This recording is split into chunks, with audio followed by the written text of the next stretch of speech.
title of my message this morning is Bridge of Forgiveness. The text is the reading from Exodus, the verse that says, "And he said to him, if your presence will not go, do not carry us up from here." She lay on a gurney when I walked into the examination room. A nurse sat next to her finishing up a test. The white walls, fluorescent lights, and antiseptic smell made the cramped private room across from the nursing station of the emergency department feel as cold as a Vermont night in late January. But it was summertime in Vermont, and the 40-something mom before me was dying. We just didn't know it. She weakly smiled as I introduced myself and my role as a hospital chaplain intern. The sclera of her eyes, the tough outer shell, was yellow. Her belly was distended. She had worked hard hiding her troubles for so long, but her body could no longer mask the damage. She thought she had it all together, but she didn't. The Israelites thought that they had it all together when they crossed the Red Sea. They celebrated their freedom dancing joyfully and singing praises to the fearsome God who destroyed the Egyptian army in one mighty act. But they grew despondent on their journey in the desert as it went on and on. They longed for the familiarity of their homes in Egypt. When Moses did not return from his time with the Lord on Mount Sinai, they could no longer hide their displeasure. This new God was powerful, but they could not see him. They approached Aaron, saying, "Come, make gods for us."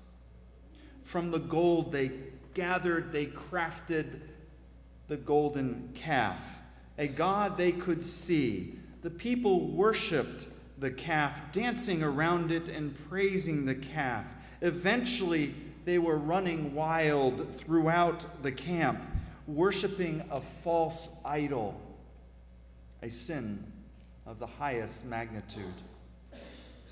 Once order had been restored, Moses returned to the mountaintop. He had hoped to make atonement for their sins.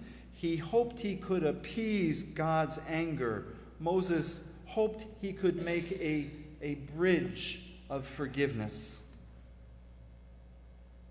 On Mount Sinai, Moses learned that the Almighty wanted the Israelites to leave without him.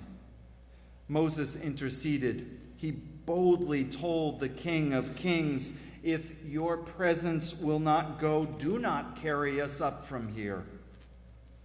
He put it all on the table. Moses went all in. Be with us or no farther. Be with us or let us die right here. We cannot diminish the importance of what he said here. The whole of the Hebrew Scriptures hangs on the boldness of Moses. Be with us or no further. He was saying to the Creator of the universe, we cannot hide who we are. We are humans, imperfect, prone to mistakes, and weak. But regardless, we are yours. Moses' boldness goes further. By it, he built a bridge of forgiveness. He constructed a way for the Lord to cross the divide of anger and frustration. Moses did the improbable. He asked God for more. He said, "Show me your glory, I pray." Moses sought from God an even deeper relationship. He said to the Holy One, "Let me know who you are. Let me know you even more. Reveal yourself to me."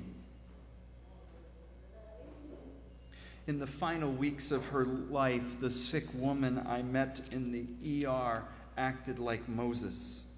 She stopped hiding her weakness. She opened up her heart to her husband and children. She laid bare her loneliness and her anguish. She went all in. She built a bridge by which she could be forgiven from hiding her pain from her loved ones, and by which her family could forgive her. In her boldness, she became vulnerable and was able to deepen her relationships. She did die. Her liver could not recover. The alcohol had damaged her body beyond repair. It was not an easy death, but one that gave her enough time to build a bridge of forgiveness. Many a person would rather hide their failings and weaknesses than admit them, even if it means death. But by doing so, how can they approach God? How can we approach God? If our wrong is so great, how then can we build a bridge of forgiveness? How can we allow God to come to us if we are never truly opened up to our Creator? How can we deepen our relationships with those we love if we are never vulnerable?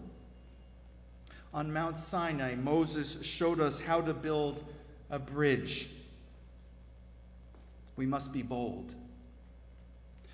We must call out to God, not asking him to withdraw and hide his face, but rather come near and reveal himself to us.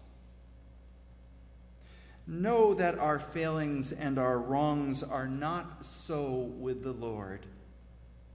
They are opportunities for us to boldly seek our Creator, to cast our hope on him who cares for us.